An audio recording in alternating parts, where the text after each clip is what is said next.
Okay, hello, greetings and welcome.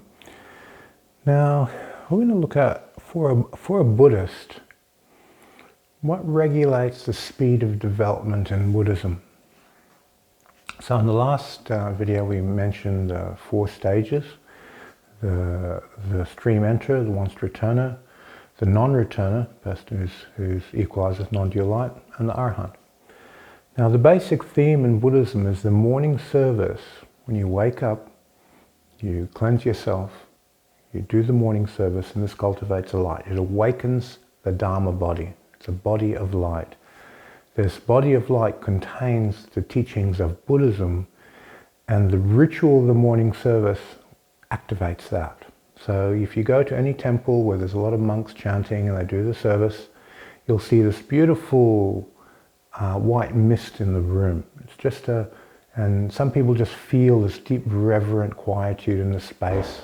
Other people will see it as a glow. Basically all these thousands of altars that wake up at sunrise and do the morning service, they all come into resonance with each other and they stream light, Buddha's light, the light of the Dharma body. Now the practicer does the service, they become sensitive to this light, they open their heart, and they live their day through the heart of the Dharma. So the precepts, the teachings, the fundamental ideas of the Dharma, that carries them through the day. They pay attention and live their life through this light. If they're a monk, they pay attention to this light much more intensely with walking meditation, sitting practice, eating practice. Everything is a type of mindfulness of the Dharma body, of this light of the mind. And this ability to be sensitive to this frequency of the Dharma body, to this Buddha's light, that sensitivity either allows you to know what you're doing or be lost. If you are sensitive to this energy and you pay attention to it, all you have to do is pay attention to it all day and live through that Dharma light.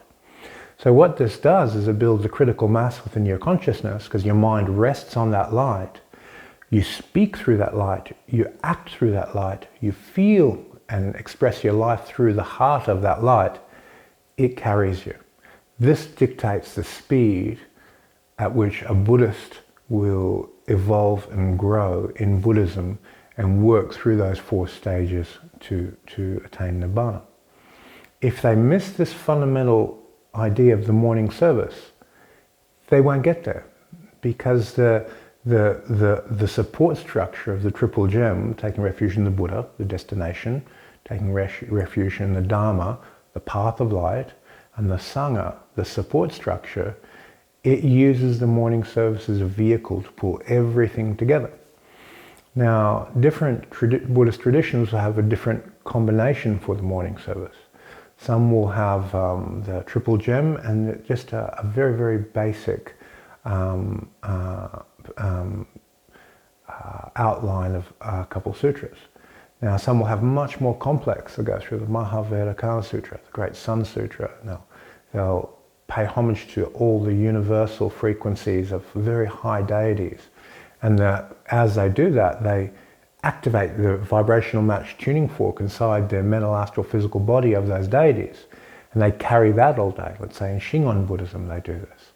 So that forms a totally different level of acceleration.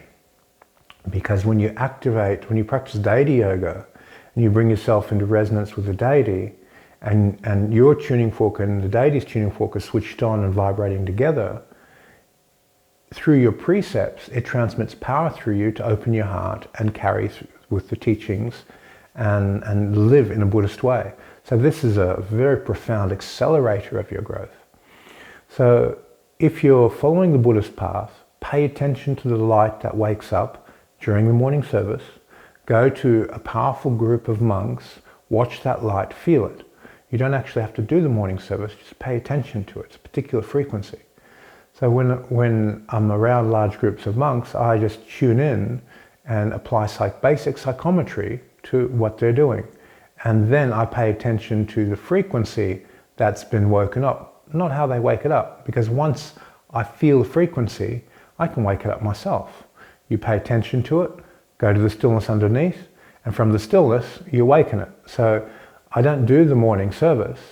I just put my mind in resonance with it and then bring that light up from the empty space underneath, and it just awakens. So you can bypass the formality, but have the base frequency there and carry it according to your needs. Okay, so with these types of practices, what regulates speed of growth is first sensitivity. You have to be sensitive to what you have to pay attention to.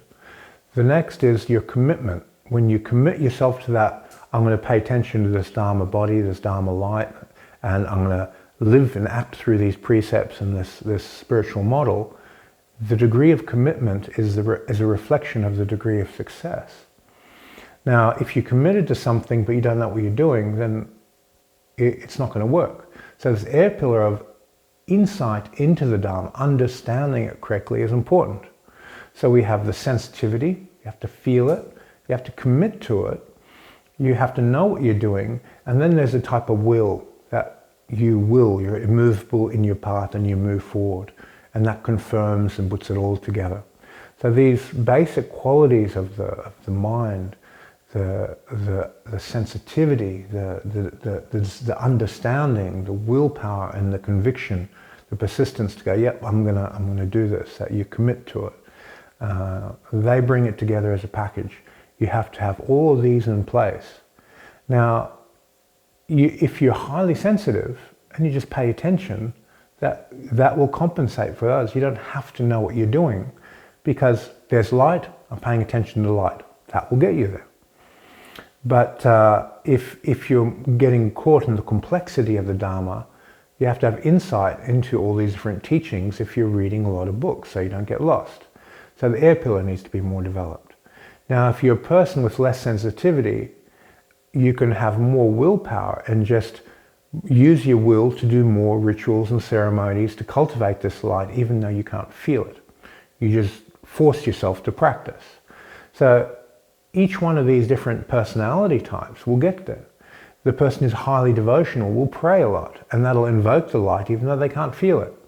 So there's different ways to get there. The fastest is to pay attention to the light. So the sensitive person, someone who's essentially psychic and intuitive, goes, oh, there's that light, that's the Dharma body, I pay attention to that, it gets stronger and I elevate. Very simple. So you'll find your way of practicing this. You'll find this is the way I want to do it. And as you develop your skills with this, what you pay attention to, you become more sensitive to it as it accumulates and you see the different aspects of it. So pay attention to the Dharma body contains all the Dharmas of Buddhism.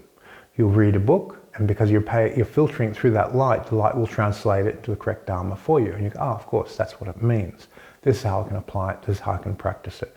And that's what makes the Buddhist path fun, where you can enjoy indulging in all these different intellectual puzzles, alchemical formulas, healing methods, ways of opening the divine eye, and so forth. There's all these types of supernatural skill sets meshed into Buddhism that tend to get ignored. And they're normally considered that you're doing something right if your divine eye opens. You know, you're doing something right if you understand the Dharma, if you've got insight into the Dharma, rather than how do I open the divine eye and how do I generate insight.